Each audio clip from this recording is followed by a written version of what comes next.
Hello student, आज फिर आपको एक नए टॉपिक प्रिज्म इसके बारे में डिस्कस करेंगे और बताएंगे कि प्रिज्म होता क्या है और प्रिज्म में रिफ्रैक्शन कैसे होता है, साथ ही साथ refractive index formula of prism. तो बच्चों ध्यान देना है कि हमारा जो प्रिज्म होता है एक ट्रायंगुलर शेप का ग्लास होता है, ट्रायंगल के आकार का होता है। इसमें 3 साइड होता है, 3 साइड्स एंड 5 प्लेन। बात करें कि अगर आप कंसीडर करें कि ABC एक प्रिज्म है, तो ये ऑलवेज जो एंगल ए होता है, एंगल ए, इसको हम प्रिज्म एंगल कहते हैं। Prism angle always capital A denoted the prism angle. बच्चों ध्यान देना है कि आपके पास 3 साइड है, एक आपका AB है, दूसरा आपका AC है और तीसरा आपका BC है। इसमें आपका ये साइड और ये साइड, इसको हम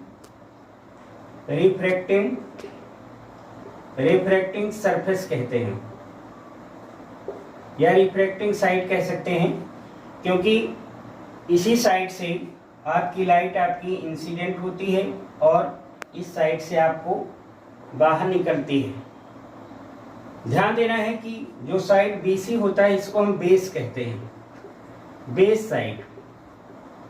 तो ये क्लियर हो गया कि ट्रायंगल जो होता है एक ग्लास होता है, ट्रायंगल शेप का होता है, जिसमें 3 साइड एंड 5 प्लेन सरफेस होता है। Angle A denoted prism angle. अब बात कर लें कि जब इस पे लाइट पड़ती है,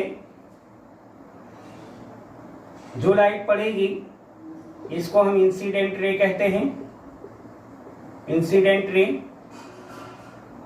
और यह आपका परपेंडिकुलर है, तो यह एयर है, ये ग्लास है, एयर से ग्लास में पास करेगी तो थोड़ा सा बेंड करेगा। फिर जब आपका ये लाइट ग्लास से एयर में जाएगी तो ये आपकी बाहर निकलेगी। जो लाइट बाहर निकलती है इस रे को इमर्जेंट रे कहते हैं, इमर्जेंट रे। और जो लाइट आपकी इंसिडेंट होती है, टकराती है, इसको इंसिडेंट रे कहते हैं। जब इसको हम आगे बढ़ाते हैं, इंसिडेंट रे और इमर्जेंट रे को जब बैक साइड में ले जाते हैं तो जो एंगल बनता है इसको हम डेल्टा कहते हैं। Delta is called angle of deviation.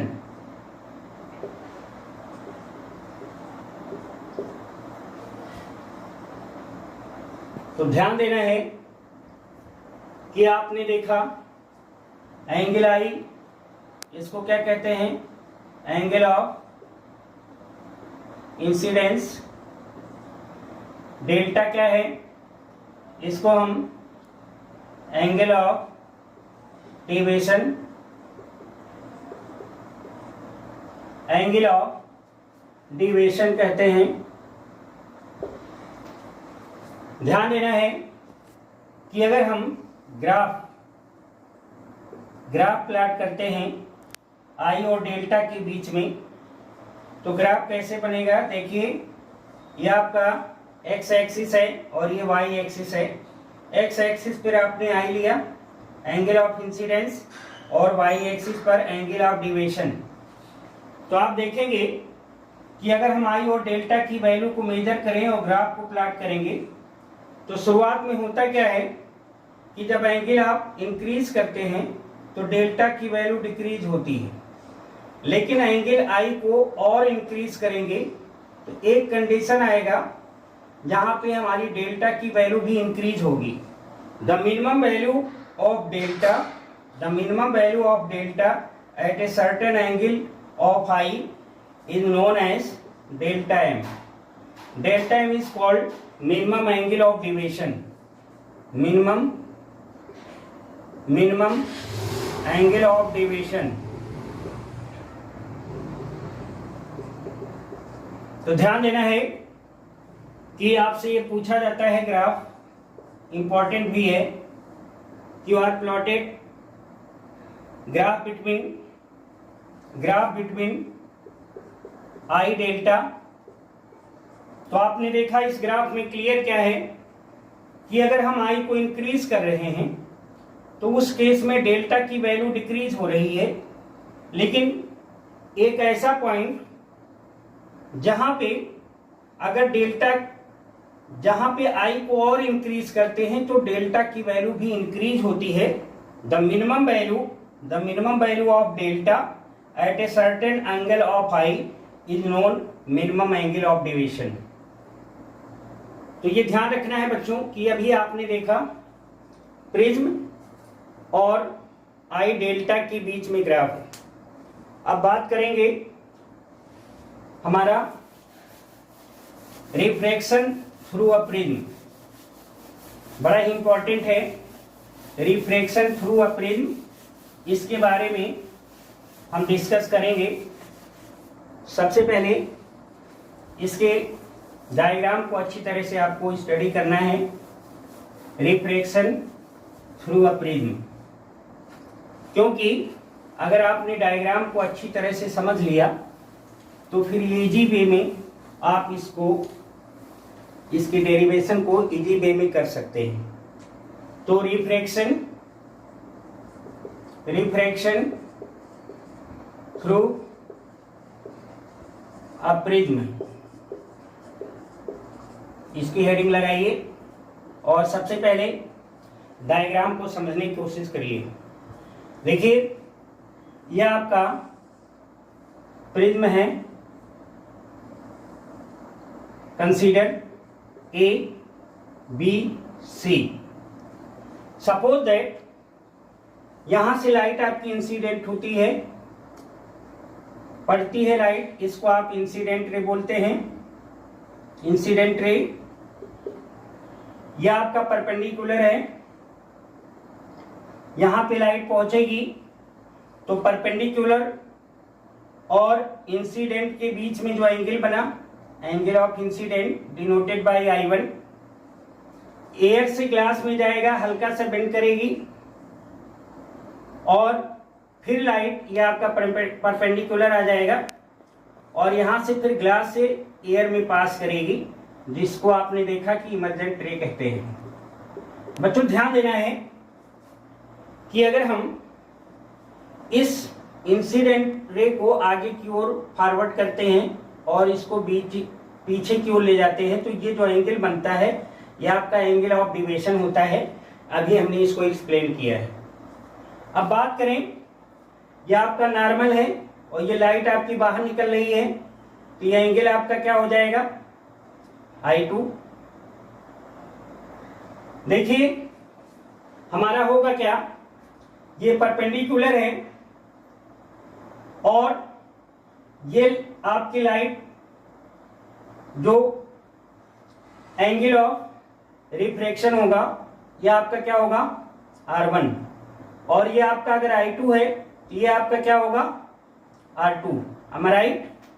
देखिए बात करें तो ये एंगल आपका क्या होगा, कंसीडर डेल्टा 1, और ये एंगल क्या होगा, डेल्टा 2। अब जरा आप देख लीजिए कि इसको कंसीडर करिए कि ये पॉइंट आपका D है और ये पॉइंट क्या है, E है। ध्यान दीजिए, अब फार्मूले को हमें एक्सप्लेन करना है। तो आप देखिए, अगर हम ट्रायंगल की बात करें, consider this point is E and this is F। तो अगर ट्रायंगल की बात कर लीजिए तो देखिए D, E और F। तो इन ट्रायंगल DEF। ध्यान दीजिए, आपको ये प्रॉपर्टी पता होगी ट्रायंगल की कि जो इंटरनल एंगल का सम, इंटरनल एंगल जो होता है वो सम ऑफ इंटरनल एंगल होता है। तो एक्सटर्नल एंगल आपका क्या है, डेल्टा, और इंटरनल एंगल का सम क्या होगा, delta 1 plus delta 2, delta 1 plus delta 2। am I right? ध्यान दीजिए। अब देखिए डेल्टा 1 की बात करें तो पूरा हमारा ये I1 है, तो अगर इतने की बात करेंगे तो ये क्या हो जाएगा, I1 माइनस R1। ये वैल्यू हो गया आपका I1 माइनस R1 प्लस इसी तरह से ये आपका I2 है, ये R2 है, इतनी की वैल्यू क्या होगी, डेल्टा 2 की वैल्यू हो जाएगी I2 माइनस R2। अंडरस्टैंड। अब ध्यान दीजिए कि अगर इसको सिंप्लीफाई करें तो डेल्टा इक्वल टू क्या होगा, I1 minus R1 plus I2 minus R2, और सिंप्लीफाई करें तो देखिए I1 plus I2, I1 plus I2, और ये माइनस है तो अगर ब्रैकेट में इसको हम लेते हैं तो ये माइनस माइनस क्या होगा, प्लस हो जाएगा। तो इस तरह से डेल्टा इक्वल टू क्या आ गया, डेल्टा की वैल्यू क्या आई, I1 plus I2 minus R1 plus R2। This is equation number 1। अब अगर हम इस डायग्राम की बात करें तो देखिए ये आपका इक्विलैटरल शेप का है, ए ई ए, इसको आप कंसीडर कर लीजिए, दिस पॉइंट इज एल। तो कंसीडर करिए डी, पहले A E L F. Equilateral quadrilateral की बात करें, क्वाड्रिलेटरल क्या होगा, A E L F, A E L F. आपको पता है कि जो आमने सामने का एंगल होता है इसका सम कितना होता है, 180 डिग्री होता है। That is angle A plus angle A plus angle L equal to 180 degree. अब अगर हम क्वाड्रिलेटरल की बात करें, देखिए अगर हम इसकी बात करें D E L F and quadrilateral D E L F, D E L F. तो इसमें भी आपका देखिए एंगल ये डी है और एंगल एल है, तो angle D plus angle L equal to also 180 degree. अब हम करेंगे क्या, ट्रायंगल कंसीडर कर रहे हैं, कौन सा, ट्रायंगल ई एफ एल। तो in triangle E L F आपको पता है sum of all the angle in any triangle is equal to 180 degree. तो देखिए R1 प्लस R2 और angle R L, angle R1 angle R2 और एंगल एल, इसकी value कितनी हो जाएगी, 180 डिग्री, क्योंकि ये आपका 3 एंगल है और इसका सम क्या होता है, 180 की इक्वल होता है। तो जरा इसको सिंप्लीफाई करें तो हमारा होगा क्या कि अगर इसको हम कंपेयर कर लें, इसको 1 मान लें और इसको क्या मान लें, 2 मान लें और इसको 3 मान लें, सॉरी ये आपका 2 हो गया, ये 3 हो गया और इक्वेशन 4 हो गया। तो आप देखिए कि अगर हम इन इक्वेशन की बात करें 2 और 2 एंड 4, तो आप देख रहे हो कि 180 है और ये भी 180 है, तो ये साइड इक्वल हो जाएगा। Angle A plus angle L equal to क्या होगा, angle R1 plus angle R2 plus angle L, ये कैंसिल हो जाएगा। आपका आएगा क्या, angle A equal to angle R1 plus angle R2। तो बड़ा ही इंपॉर्टेंट डेरिवेशन। अभी तक हमने देखा कि जो प्रिज्म एंगल होता है वो सम ऑफ R1 प्लस R2 की इक्वल होता है। इसको इक्वेशन नंबर 5 कर लेंगे। अब ध्यान दीजिए कि in case of minimum angle of deviation, in case of delta is equal to delta M. अगर हम डेल्टा की वैल्यू डेल्टा एम कंसीडर करते हैं, इन दिस केस हमारा होता क्या है, I1 is equal to I2, ये I के इक्वल हो जाता है, और R1 is equal to R2 is equal to ये R के इक्वल होता है।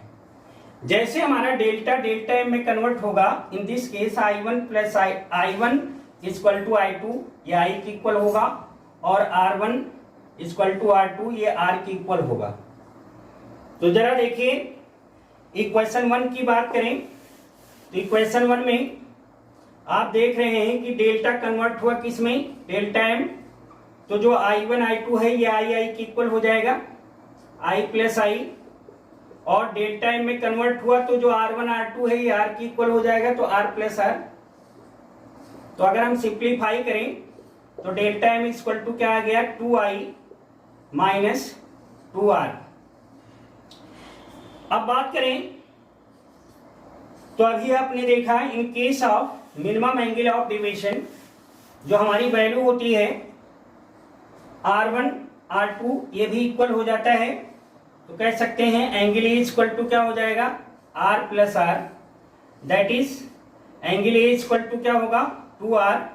सो R इक्वल टू क्या हो जाएगा, angle A by 2, angle A by 2।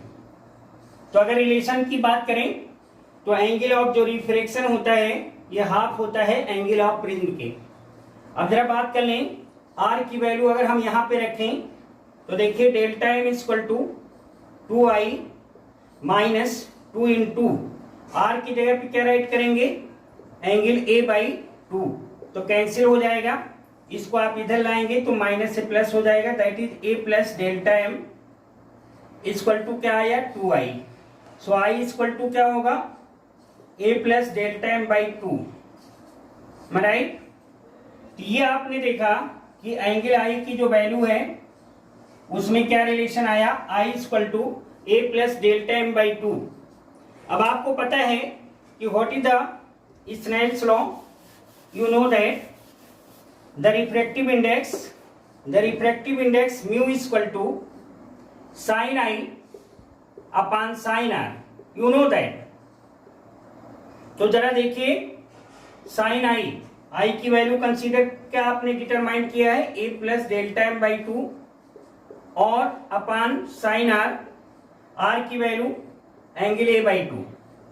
तो बड़ा ही इंपॉर्टेंट फार्मूला ये आपका आता है, पूछा भी जाता है, what is the refractive index formula of a prism.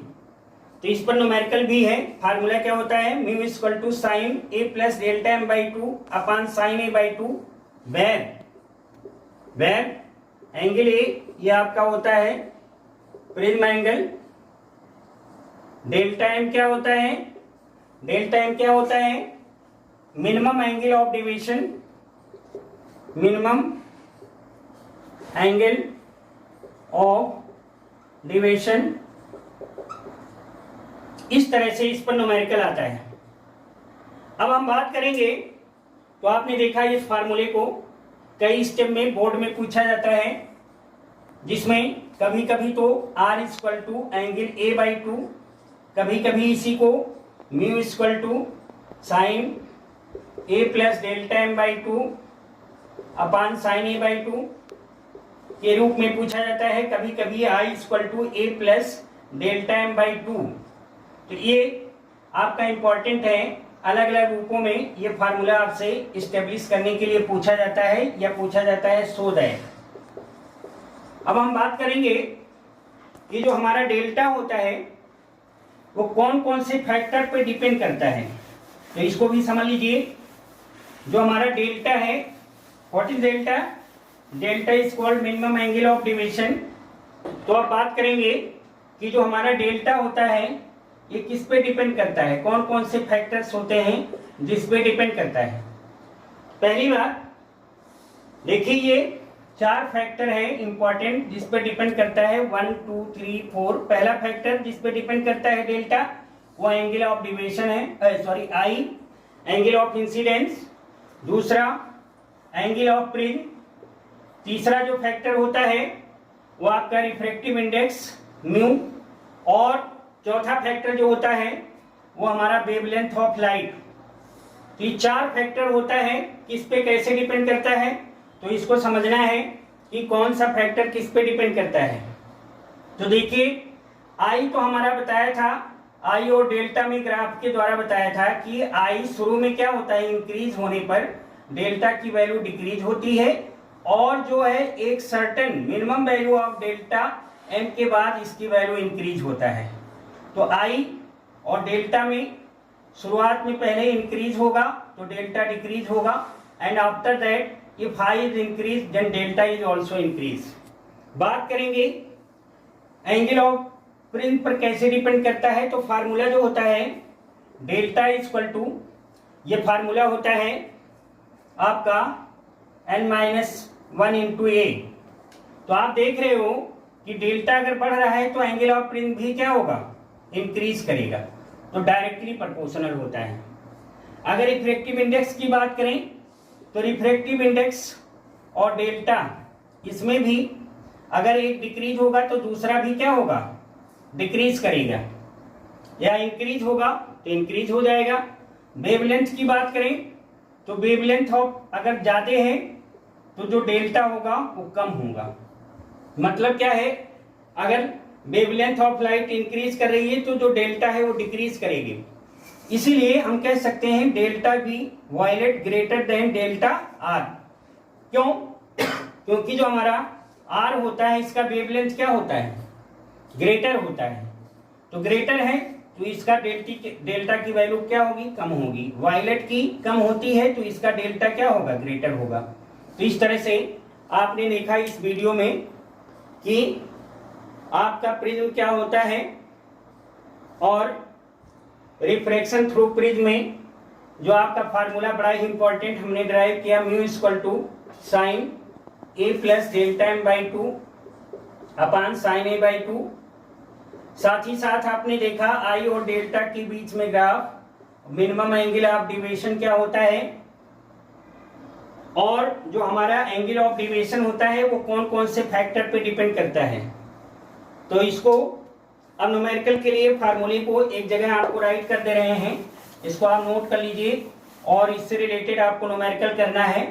तो न्यूमेरिकल फार्मूले अगर देखा जाए तो सबसे पहले बड़ा इंपॉर्टेंट म्यू इक्वल टू क्या है, sine A plus delta M by 2 upon sine A by 2। ये फार्मूला है जिस पे रिलेटेड आपका न्यूमेरिकल आता है। तो इस न्यूमेरिकल को, इस फार्मूले की हेल्प से आप न्यूमेरिकल करिएगा, और साथ ही साथ इस चैनल को आप सब्सक्राइब करिएगा जिससे कि आपको नेक्स्ट वीडियो आपको प्रोवाइड हो सके। Thank you.